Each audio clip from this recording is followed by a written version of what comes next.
thank you all for coming this morning to our Development Services Forum. And in particular, I just want to shout out a couple of people in the room. Walking over with her well-deserved coffee is our Mayor Cindy Silva, and we also have a number of members of staff here. If staff could kind of raise their hand. So, all right, we're going to sprinkle you all eventually throughout the room. And we also have a number of members of our development community. So community members, raise your hand. Thank you. And we have a representative from Central Sand, of course. Thank you for being here. Agency reps, raise your hand. So good morning. We are here today as a bit of an experimental topic. Traditionally, we do try to choose topics that overlap with almost everybody in the development community one way or the other. And today we're favoring a little bit more the commercial side.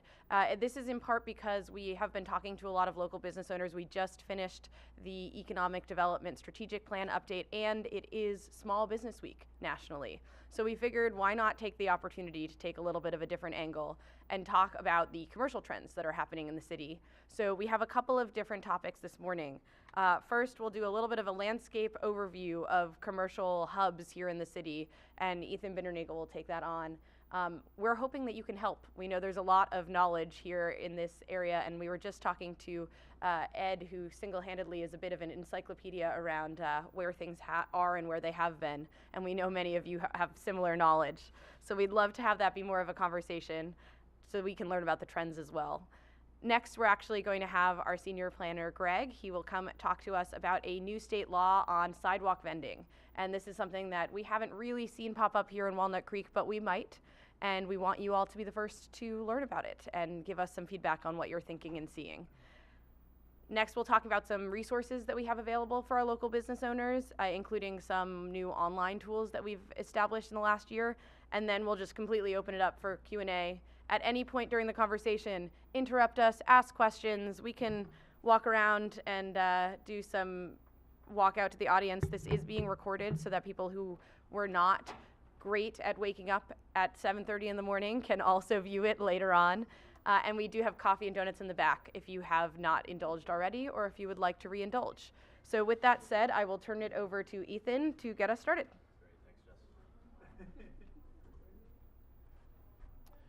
Okay, good morning. This is Forum 28. I don't know what it is. We've had a lot of these in the last year plus, 2 years, and appreciate seeing a lot of the same faces. A couple of new faces in the room, or those who I haven't seen in a while. So good to see all of you here this morning. I need to take care of a couple of quick housekeeping things and pull up the right information and whatnot so we can have somewhat of an informed conversation. I'd like to take care of a couple other housekeeping items. Number one, just to clarify, no, since the last time you saw me, I was not diagnosed with a terminal illness. This is a self-imposed haircut that my kids decided might be fun to shave Dad's head, so I indulged my children. Maybe I'm guilty of that. So anyway, so there's that. So we'll clear the deck there.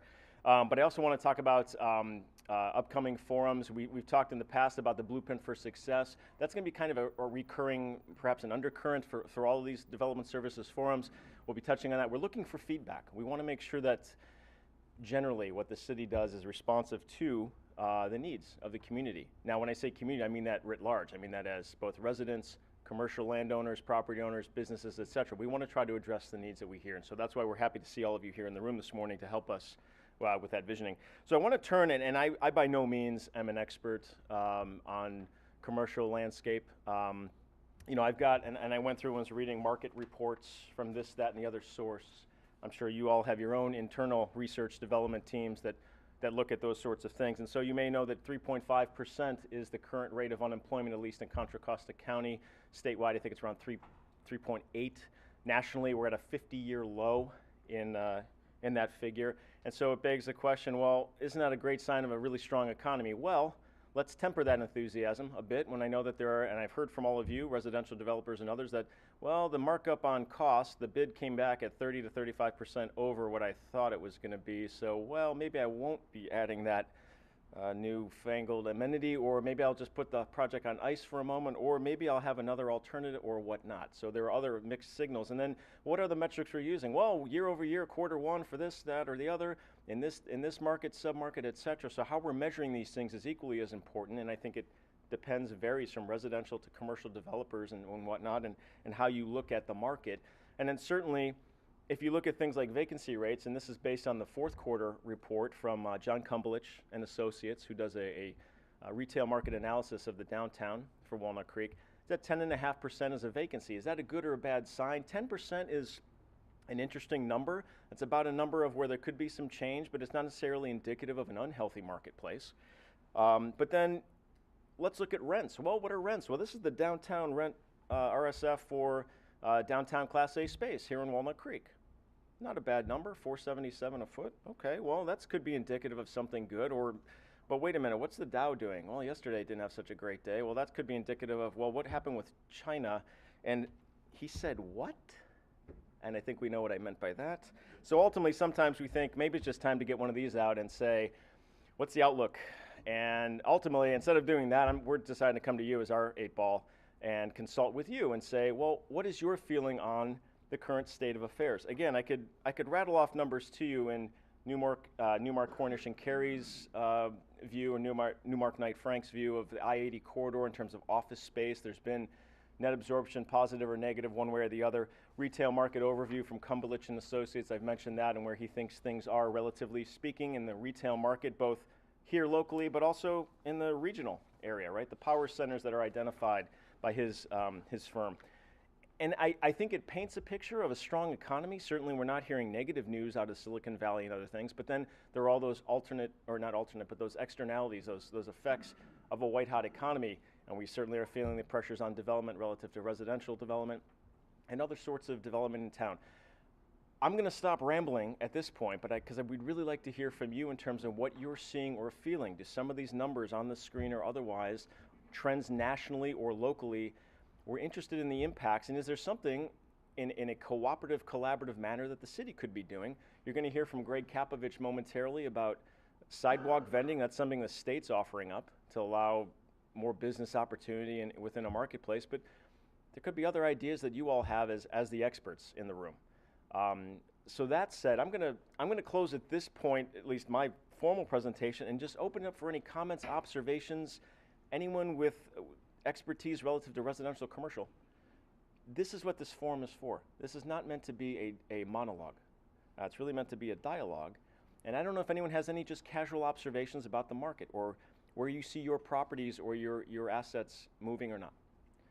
And with that, I'm going to stop talking and open it up for anyone who's got observations or questions.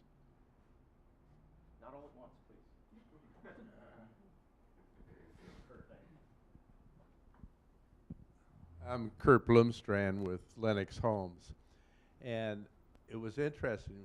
We had a builders group out here from all throughout the United States. We belong to a builders organization, so we had about 20 builders, and we did go over to Oakland, and Mike Gametti gave a full presentation. Very, very bright guy, and it was interesting. He did the Hive, Drake's, and doing apartments, open plan, doing a hotel, very much in the new technology. And he was just telling us how he approached this. And it was, the banks would not fund it. They thought he was crazy and all that.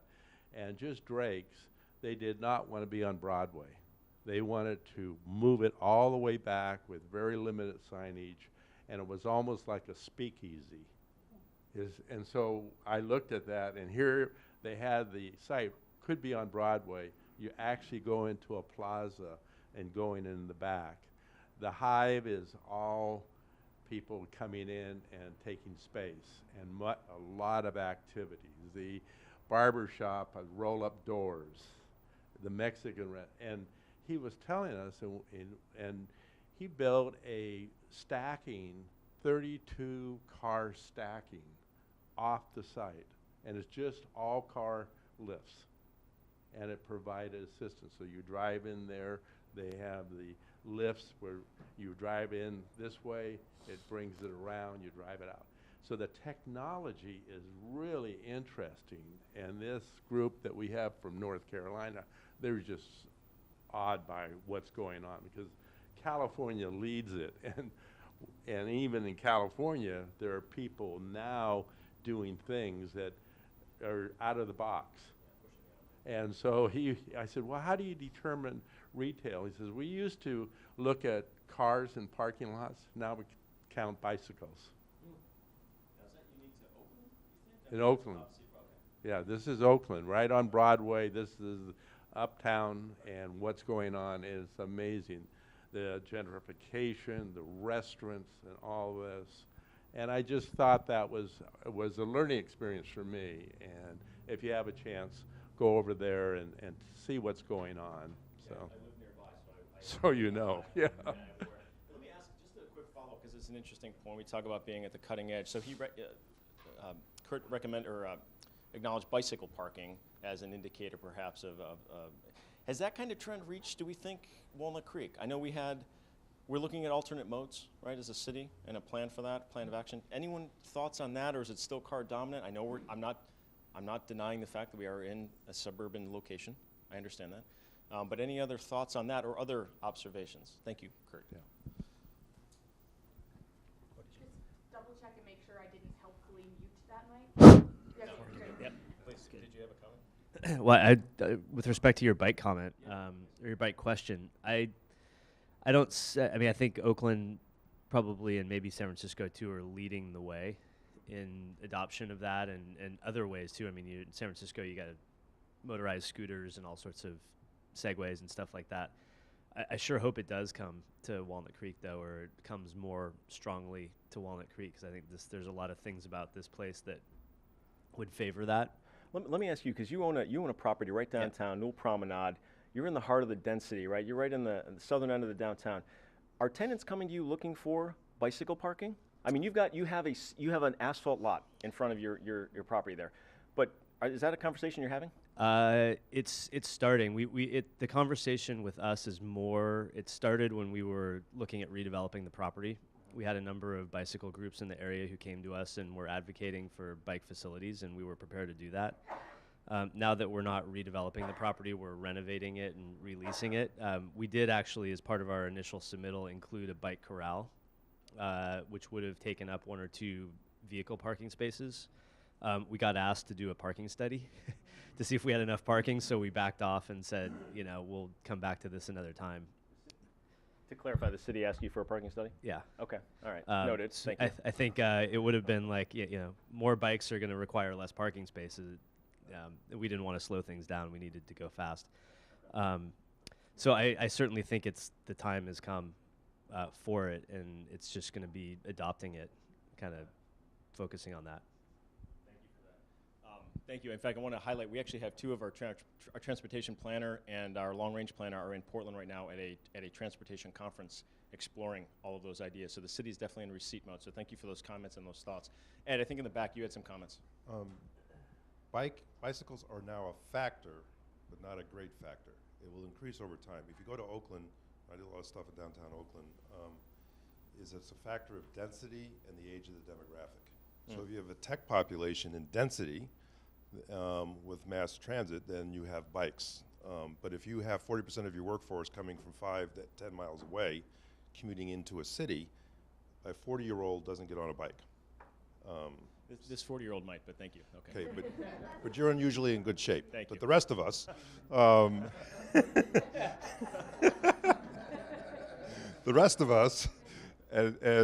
the tipping point is around 40. If you're dropping off a kid at childcare, you're not taking a bicycle. If you're on the way home and you have to buy dinner to bring it home, you're not on a bicycle. And if you're commuting, and if you're in a job under $90,000, you might be commuting 10, 15 miles to get to Walnut Creek. You're not on a bicycle. And then if it rains, that complicates. So over time, though, bicycle will increase when we have more density downtown. And as density increases, then there'll be more bicycles going in. So I get to work early where I am at Oakland Boulevard. And at 6 in the morning, there's bicycles and people walking from the apartments down Oakland Boulevard to the BART station. And then at 5 to 6 at night, there's people commuting, past your new project. You can see it, and that wasn't there 10 years ago. Okay. So it'll increase, but it's a factor of density, and as we're changing the demographic of downtown, the apartments are attracting younger. and younger will use more bicycles by definition. Okay. I assume by younger you mean under 40 then. By that say, okay, all right, thank you. Some people will drive 4 blocks. Okay, Ed, thank you for that insight. Dan Freeman, please. And I think one of Walnut Creek's strengths, if you're looking for either guidance or feedback, has been that you know who you are, and looking at Sandy and where you guys want to go. And I think that's been a real big strength. Kurt talks about Mike's project. Mike responded to what was happening. Mike didn't lay the hive out and go, nobody's ever done this, here we go. He's not a pioneer. He's an innovator. So we've witnessed in our projects, we've been, I would say, somewhere in between innovator and pioneer, you know, with the parking elevators and everything else. Yeah. What we've witnessed is you cannot take something away from the market, what it wants right now. So cities have failed at going, bikes, great idea. You have to reduce your parking. We're going to require you to reduce your parking. And that fails because the market's not there yet. If you provide the opportunity, so look for opportunities for more of these things, so it can evolve into that infrastructure as it goes. And I'll just give you a perfect example. You guys didn't allow lifts when we started our first project.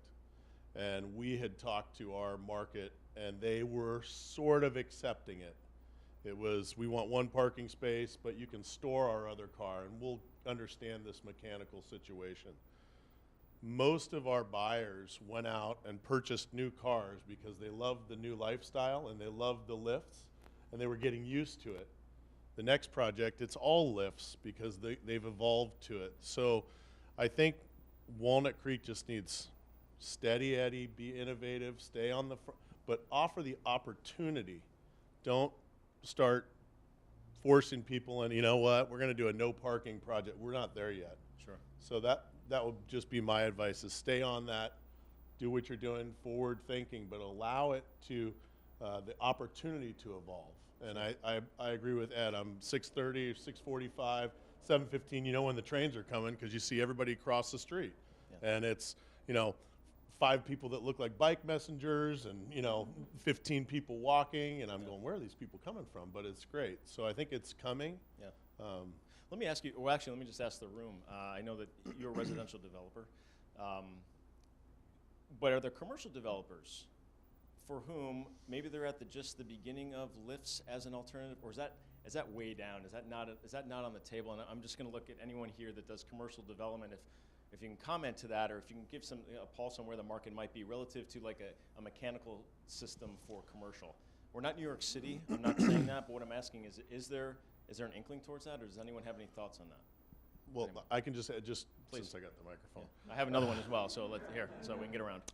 Just real quickly, just a practical thing, again, going back to Gilmetti's, they started by, garages were oversized, so they had, you know, 13, 14 feet of headroom in some of these old garages, and they stuck lifts, retrofit into there. And what it allowed them to do is their monthly parkers who park in the same spot every time, they charge them and it frees up all this other space. So there's intermediate solutions that are coming out. I don't know if somebody plans a commercial space to have lifts in it or not, but what we're talking about today is going to be here so fast, you just see it happening. So you just have to be prepared for it. Great. Iman. Thank you. So I'm seeing, particularly for like new commercial office at BART stations, that there's some creativity around designing parking garages that are adaptable to change use in the future. So, you know, big push by transit agencies to say, yeah, we need the parking here today, but in 10, 15, 20 years, is this garage going to be obsolete? Are we going to need this? And design the ground floor in such a way that it can convert to a retail space or offices or something else. And so it does add some structural costs to these structures up front, but I think they're thinking longer term. And unbundling. I've seen mixed use projects with multifamily and office where the parking garage is unbundled. So you have different user cases during the day, people going to work, people commuting into work, and how do you reallocate those spaces and use them better between the different uses.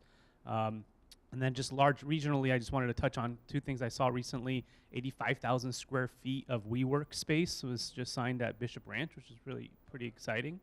You know, I've been in housing for a long time, and you know, we just had a really important meeting yesterday in Walnut Creek about the 200 plus bills of housing at the state level that are coming down, and I think it's sort of creating this perfect storm around policy or wanting to streamline. I had an opportunity to tour 2 modular factories, both Rad Urban and Factory OS, and it's just amazing to see how, you know, policy and innovation around construction, which is an area that we haven't had a lot of innovation, is going to change the future of how buildings are going to be built.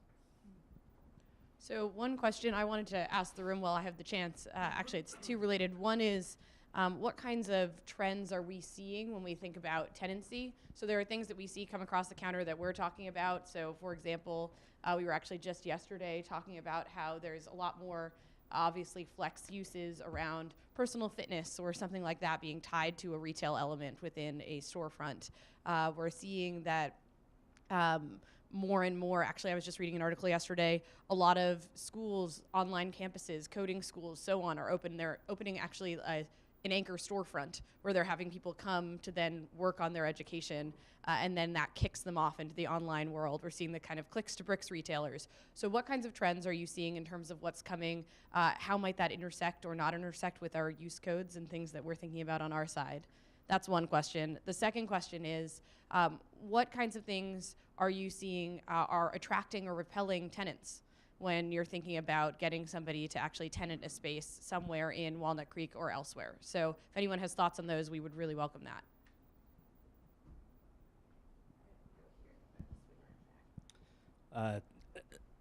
Yep, still good. I would say, I mean, those are a lot of topics that were just raised there in a long conversation, but just from our perspective at Newell Promenade, I would say spot on. You know, we just had a CUP approved for a Huntington Learning Center, and that was a space that we saw multiple, you know, levels of demand for at our center.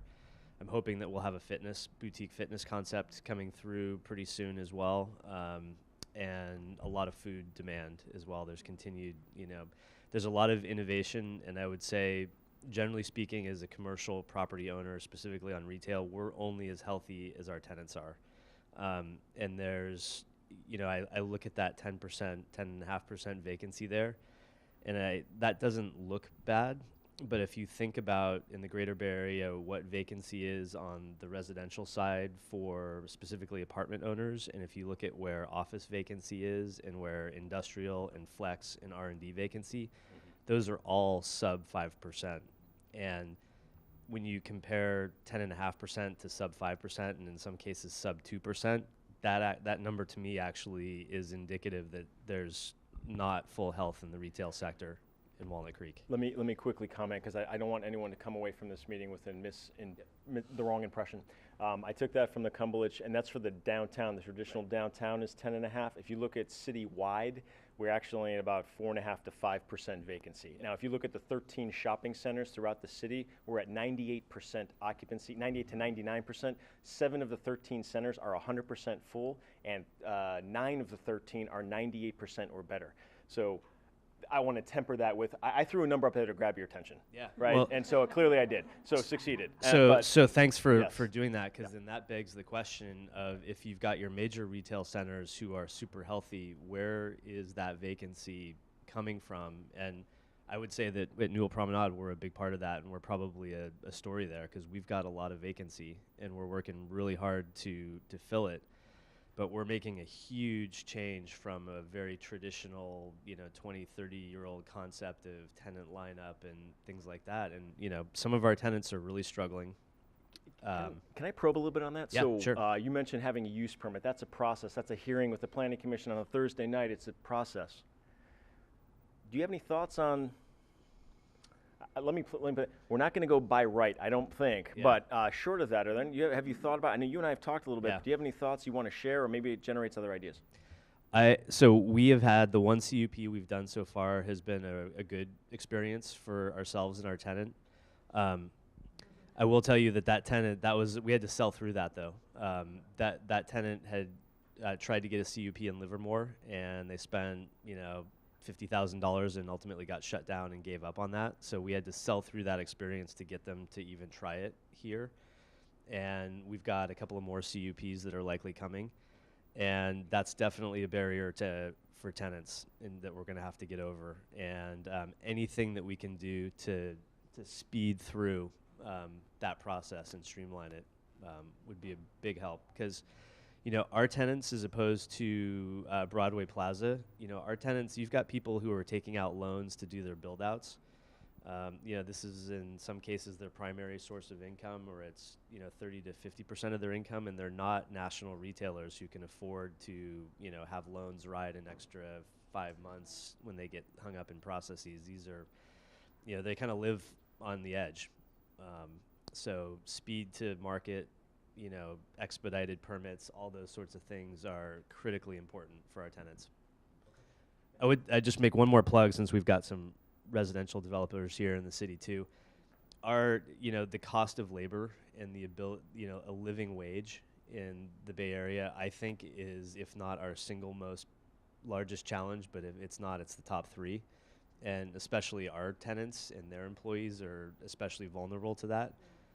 So I would say, given the cost dynamics of residential development right now, I think a lot of what you see on a market level is the focus on the higher end of things, and cities really need to be doing their part to find a way to develop workforce housing.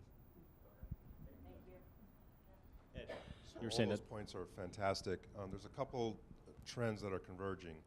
First of all, retail is being disrupted.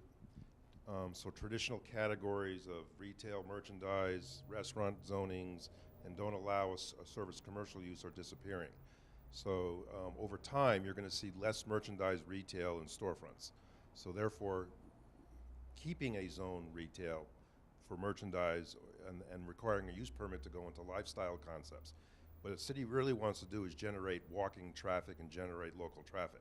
So you mix in banks, lifestyle experiences, yogas, whatever, within the retail district. That actually increases retail traffic because you have the bodies right there. They're walking on that.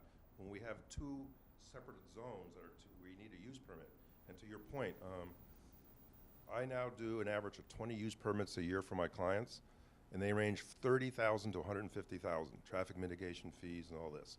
So if I'm a small entrepreneur, I'm borrowing on my credit card or from a bank, and before I even get into setting up my business, I'm spending, and then it's 4 months if it's a public hearing, or 2 months. So if we could simplify and do many more administrative use permits and allow that, you will get more traffic into the city. So a vibrant city doesn't say only retail, no bank, no yoga store in the front. Well, Berkeley does, but. And Berkeley has issues. Exactly. And so you can plan too much, but I'm saying, so we should blur the lines more zoning. We should allow more administrative use permits, that if you're not building a nuclear bomb or a mortuary in the middle of town, that kind of stuff. But if you're just doing a yoga store. A few low bars there, Ed, but anyway. Yeah, lower the bar, lower the bar. But however, long term, you're going to see more lifestyle retail experiences that mix. And so if you look at what Capital One did to get around the rules, that's what we look at as, why force that? People go to banks. I mean, without that, you wouldn't have a job, right? Let me ask, do we have, I don't recognize everyone in the room, but are you with a financial institution? Yeah. Can you share? Yeah, Please. I'm Alan LeClaire. I'm with First Northern Bank. We're right here in Walnut Creek up by the BART station. Great, thanks for being here. And I do lending for commercial and industrial businesses, commercial real estate, owner-occupied, investor, the whole thing. So when I saw this meeting on commercial in Walnut Creek, I said, obviously I need to be here, right? Thank you for being here. Yeah. So are you noticing any trends? I mean, you're a lending institution. Obviously, you're a big part of the equation. Yeah. So what happens is there's credit people in banks that approve the loan. I mean, I'm the first pen, but the ultimate pen is the chief head of credit. Well, these people get together at these meetings nationwide, and the overall consensus at these meetings is that the sky is falling. tighten the reins. LTVs, let's say for multifamily, we could go maybe to 70%, depending on the deal. Now they're saying no more 70, now it's 65 because the sky is going to fall, values are going to drop, and we don't want to be underwater on this property. So I don't know if you guys are seeing that, that rely on any kind of bank debt, but it's interesting to me that there may be some self-fulfilling prophecy going on there, where if we start tightening on the credit side, then suddenly, any kind of hiccup, and we could have, the Dow dropping 500 points in a day. Like yesterday? Right. Yeah. Thanks. Thank you. Thank you for being here. I appreciate that, Yeah. that insight. I thought I saw, to Deb here for your perspective. Thank you. Thanks, Deb. Thanks. Deb Carbo with Hall Equities. The one thing I'd like to mention is that the fundamental is that you need residential to support the commercial. And one of the demographics in Walnut Creek is seniors. In fact, the seniors in Walnut Creek are 10 years or, a decade older than the seniors in the East Bay. And even if you remove Rossmore, you still have more seniors. And so housing for seniors is something that's needed. And seniors support the local economy. They, especially active seniors, they support, businesses, they support medical, and they have fewer impacts. So they don't drive, as much and that sort of thing. So senior housing is something that should be considered in Walnut Creek. And then as to your question about trends in retail, we all know a lot of retailers are closing, and you see new announcements just about every day. And one of the emerging businesses is sports training, which is what we're doing out in the Shadelands. And sports training is great for a shopping center, so we're looking at other locations where, because you bring kids, moms, families, and they spend, especially when they're kids, in a soccer program and that sort of thing. So that's a new emerging asset class. Thank you. And I want to quickly dovetail, because I know we're going to transition here, but I'm going to go downstairs and print out the demographics handout I neglected to bring with me. But actually, it's updated 2018 figures that our long-range planner put together. One of the interesting trends, you mentioned housing and seniors. 3 out of 10 residents in Walnut Creek are 65 and older, which is an interesting, the silver tsunami, I suppose, is here. But to that point, I'm going to go get some of those. I'm going to print out some copies so that we all have them as a handout. I'll transition back to Jess. Thank you. Let me just add one other thing, if I may. Another thing to consider about seniors is you've got, your grandma's got, a big 3 or 4 bedroom house. She moves to a senior community, and that frees up her house for the young families that are moving in, albeit on the secondary market. And actually, market. one thing that we're seeing, it started in Boston, and now it's being tested in a couple of other places. There's actually a startup that has begun to match people who are students or just in the workforce with people who are whose generally families have transitioned out of the home to use those spare bedrooms if they're not ready to give up their house. So we are seeing some interesting kind of meldings where, and LA is actually trying something interesting with their ADUs.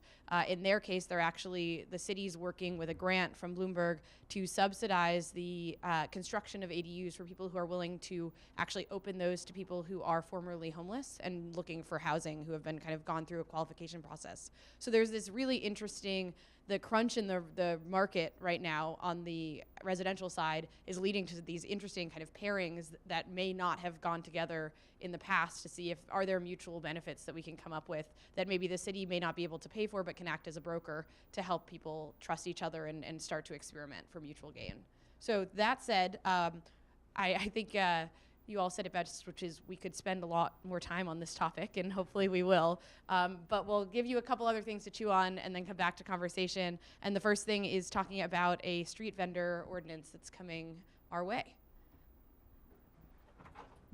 Thank you, Jessica. My name is Greg Kapovich. I'm a senior planner with the Community and Economic Development Department.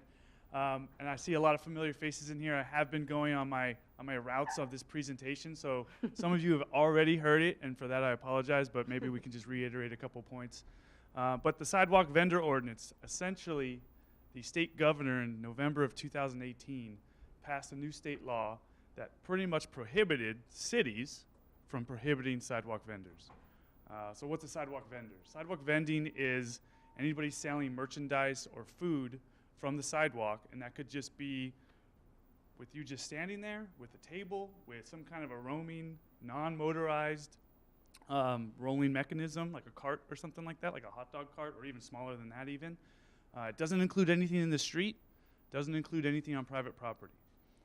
So with that, the state does say that we can create a permitting system, which is what we're exploring right now, and we can create regulations with the small caveat that they all have to be directly tied to public health and safety.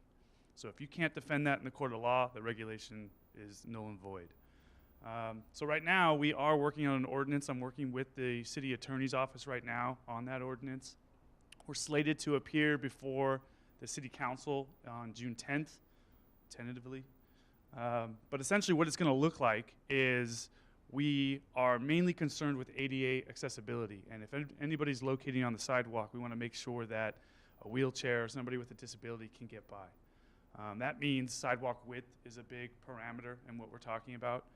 We also want to avoid painted curbs, red curbs for sight distance concerns, loading, unloading zones for obvious reasons of just conflicting people coming and going. We want to make sure that the vendors aren't locating close to an ingress, egress, emergency access areas, anything that has to deal with like street furniture or fire hydrants. So we're looking at setbacks from all those things. We're looking at minimum sidewalk widths, but it's transient in nature. So, you can liken it to a tables and chairs permit, but when we review a tables and chairs permit for a brick and mortar restaurant, we're looking at a specific floor plan that's going to be there every day. And we can look exactly where the tables are going to be, exactly where the egress is, and hold them accountable to that. But these people essentially can just pick up and walk off without any remorse. So I would say that in addition to our permit, if they're selling food, they'll have to have some kind of health district permit displayed at all times. And other than that, if you have any questions, I'm here. I can give you my card after the fact if you think of something other than that. But have we seen any of these yet? We have not. So good question. It's been in effect since January. So essentially our ordinance is out of date, and we have yet to see anybody even inquire about it. With one caveat, there was a student from our local high school that wanted to do some research, so they called us about the subject. So again, I don't think Walnut Creek is right now at least a hotbed for this activity, but it doesn't mean that it won't be in the future, so we just need to be prepared. I was in San Francisco. One sec, I'm coming to you. I was in San Francisco last week with a group, and I was amazed at the carts that they have on Embarcadero. And they're small, and they line all the way from Fisherman Wharf. And I thought, my God, I don't remember this. So that you explain what's going on. And obviously, if it's going there, it will be in Walnut Creek because it's so easy, so mobile, and they're all hot dog carts, and kind of gourmet hot dogs. So I thought that was really interesting. Yeah, I think we'll find that there's specific locations that are more ideal than others. I think foot traffic's going to be a major player in this. If there's no foot traffic, then these things aren't going to locate there. But I have noticed that, like in San Francisco, you'll have the one hot dog cart, and then that specific vendor will expand with tables and chairs, and it keeps going. And then another one locates, and you just get this line of, it's a restaurant, really. And I'll just say, with my economic development hat on the one hand, this is something that could potentially cause concern to existing businesses. On the flip side, it actually offers some pretty unique opportunities. So it could be a way that is low cost for somebody to start and test out a concept that otherwise they might have some initial barriers to entry. There are also underserved parts of the city potentially from a retail perspective. We've heard from potentially some office owners, for example, who say, hey, it might be actually interesting for us to see some people pop up in and around this area who otherwise wouldn't. One thing we're trying to think about as a city is, can we do a little bit of the legwork ahead of time, working with Walnut Creek Downtown, working with our planning division to actually sit and mark out streets where if someone comes to us and says, hey, I'd really like to explore being a street vendor, we can say, here are the parts of the city at which the sidewalks are likely large enough And here are also some parts of the city in which there's actually a little bit of interest in having some people potentially locate, as opposed to positioning it directly across from some of the existing retailers. So that is something that we're playing with. And if you have any ideas on that front, definitely let us know.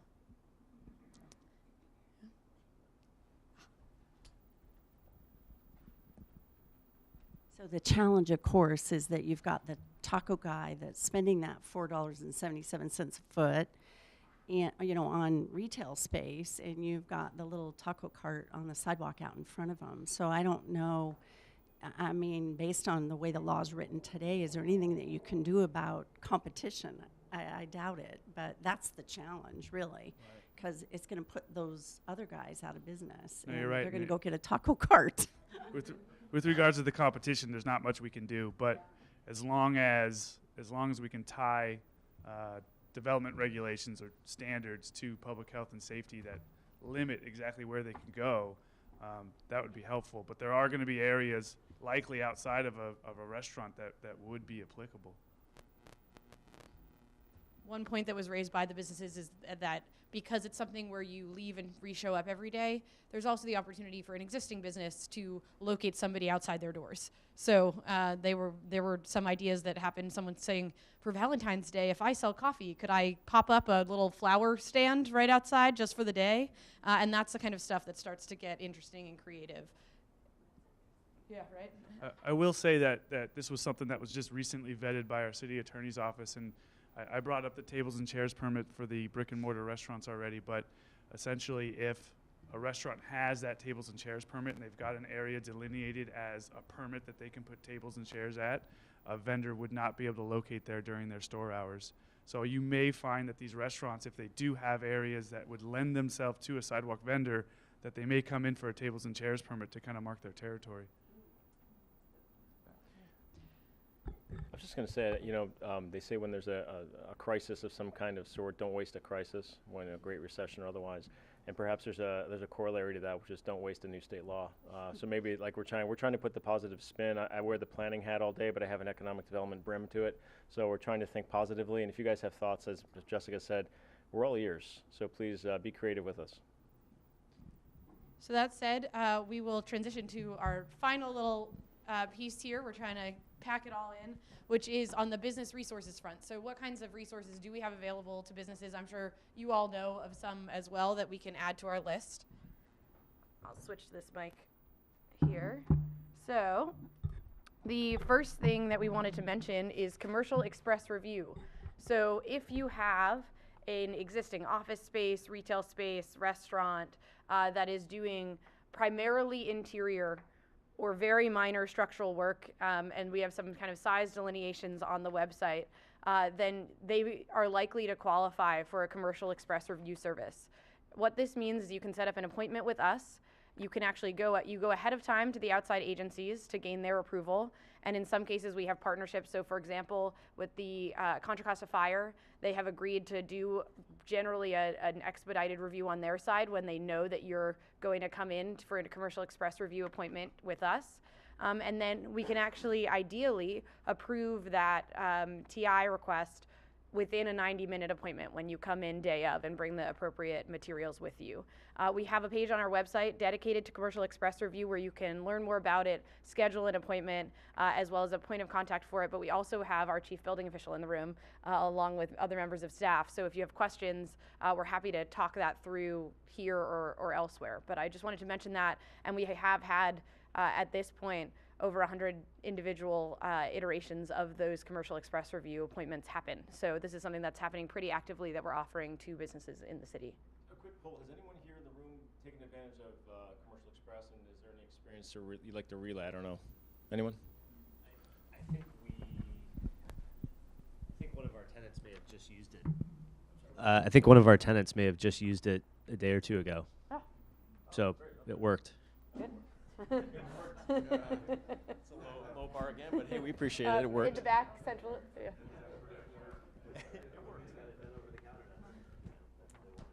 So the one thing I want to stress is one of the agencies that's listed up there is we are running into issues with people coming in to see us the same day, expecting to get an expedited review on behalf of Central San.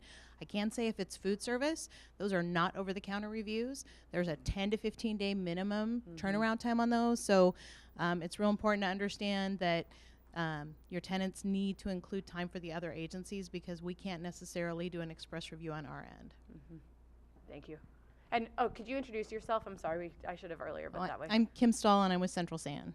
Thank you. Other feedback or comments on that?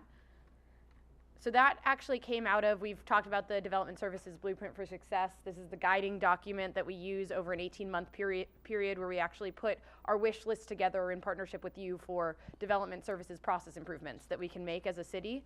And the Commercial Express Review actually came out of our last Blueprint for Success. That was one of the ideas, and it was implemented by members of our building team. And so I would use this as a proof point. We don't always hit everything on that wish list, but those ideas really do serve to allow us to test out new things. And this started as a test and then now has grown into something that really has been used by the community.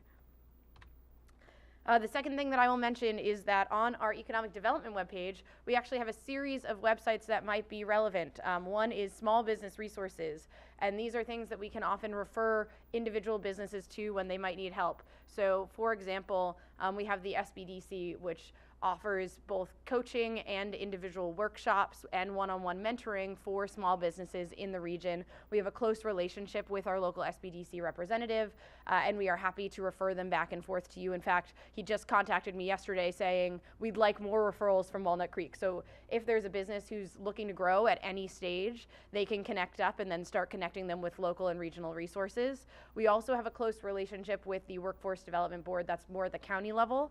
And if you have more of a growing business who's looking at workforce needs, so probably not so much the smaller individual one-off under 10 employees or under 15, but if you have somebody who's really looking to scale, they often can connect you not just to individual tips, but actually potentially to funding sources to help subsidize training and recruitment of employees in growing industries.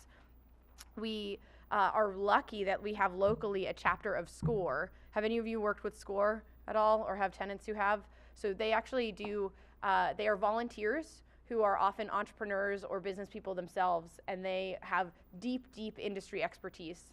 And what they'll do is actually do one-to-one coaching of individual business owners to help them scale their businesses. And they actually target everything from, I can help you specifically with financials, I can help you specifically with marketing, I can help you very niche in a restaurant industry, and we have a chapter here that is available and very active.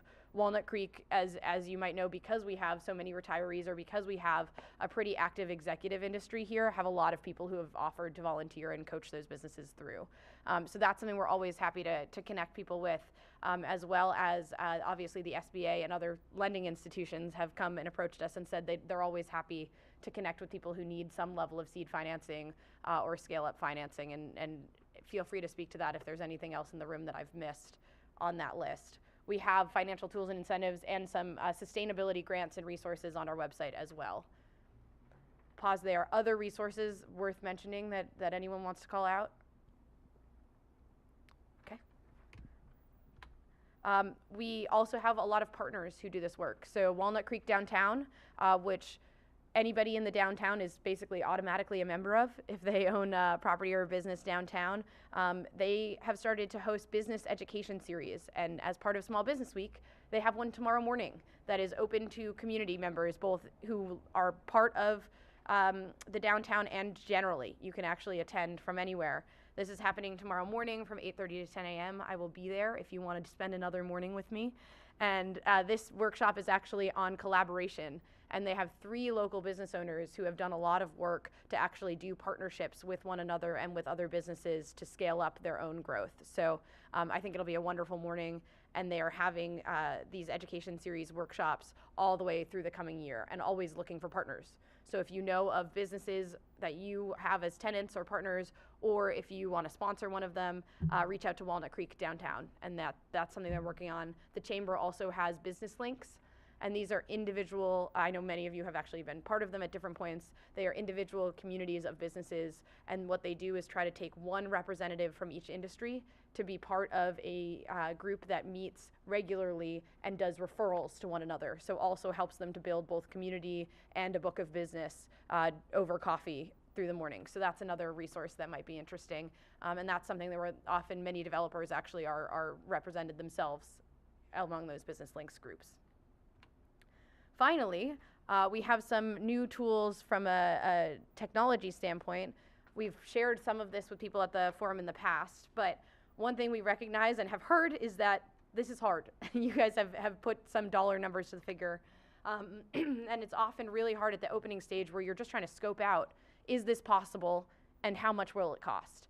So we have a relatively new technology tool called OpenCounter. You can find it linked on our Permit Center webpage, and it involves both a zoning portal and a business portal. So here's the website, walnut-creek.opencounter.com. So the zoning portal allows you to actually check your zoning. So you basically can enter your project type, and you can start by saying, hey, I want to open an ice cream parlor, or I want to open a yoga studio. And it will actually match for you. It'll take human speak and translate it into land use speak and say, hey, that's actually a personal improvement service, or this is an eating or drinking establishment, and you get to actually choose. Pumpkin sales is a great example here, but you get to actually select your use case, and then it will automatically pop you up a map of where that use is permitted, where it might be conditionally permitted, and where it's not traditionally allowed. So this is a really good, quick scoping mechanism. Now, we did our best. This actually pulled from all of the different zoning maps and materials that we had.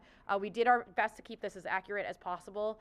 Once you've gotten this initial scope, then you can feel free to email our duty planner or call up a planner or come to the counter and actually talk it through further. So this may not be the be all end all, but it's meant to give you an initial sense of what's allowed where and how the use might go. You can also put in an address and then view more details about that address there. It'll ask you some questions, and one of the other cool things about OpenCounter is that it will change the answers based on logic. So if you say, yes, it already exists as a use, or yes, this is going to include alcohol sales, it will change the answers on the map for you. Then your next question is probably, okay, great, but how much will this cost? And then you go to the business portal, and you actually can do some initial calculations of the cost around what your business is likely to encounter. So this is, what kinds of construction are you likely to need? What kinds of permits are you likely to trigger and need to go through? And again, this is meant not as the be-all, end-all. There are lots of things that might be worth a conversation, but it's meant to give you an initial taste and also to help you see the decision points. So all of a sudden you check the scope of your work and you realize, oh, this interior work triggers a lot less than if I make this exterior change. Maybe I'm going to change the scope of what I'm thinking about so that I can get it through a little bit more quickly. So this took a lot of collaboration time on staff's part. It came out of asks that we heard at a forum like this. We may expand it in the future. We've heard interest in potentially having something like this for residential projects as well. But we did want to share with you that this is a resource, and we would love for you to check it out and then give us some feedback on how it goes. Once you go through this process, you can actually save this information, you can print it, and you can use it to ask questions of staff as well using that initial scope. So I wanted to pause there. Any questions on the OpenCounter front? Yes? Just a quick question. When you go in and are playing with that, because there's some weird use that you're working with, is that something that everybody can see? Is that public, or is that available to the city? So if I, have something on the down low that I want to check out. Yeah, yes. Yes, that's a great question. So it is not something that is publicly available. The city has a dashboard that rolls up the information about what people have searched for. And generally what we use that for is actually to share trends with us. So if we start to see, oh my gosh, everybody is searching for yoga and they're trying to locate it in this part of the city, that's something that can actually inform what we are doing. We're not generally trying to use it to track down, oh, this person's looking for this, and you don't have to associate it with an account or an email if you don't want to. So you can just go in there and play around. at will. Just categorizing it by the use classification, so it doesn't identify the particular tenant. Yeah. So that said, oh yeah, go ahead. And that our OpenCounter now does not calculate any cost associated with the outside agencies. Oh, yes. Yeah. So just to, that you still need to contact Central Cyan or the fire district or things like that. Thank you. Yeah, I forgot to mention that. Although we'd be happy to work and try to get some of those in there. So they are open to that. That's part of our contract. So that said, I know we're a couple minutes before the top of the hour. Any final comments, questions, ideas, things you'd like to see us consider on this front? Well, thank you so much for coming to this morning. We hope to continue seeing you here. We will be back in June, second Wednesday of June, and we will have an update on our shared mobility work, which gets us the earlier parking and biking conversation, as well as an update on the Blueprint for Success drafting. So thank you very much. And just one last thing, as you walk out the door, I did leave copies of the demographics handout. That's some insights into the 2018 figures and facts and numbers. Feel free to pick up a copy as you walk out. That's publicly available at your will. Please, there at the table. Thanks.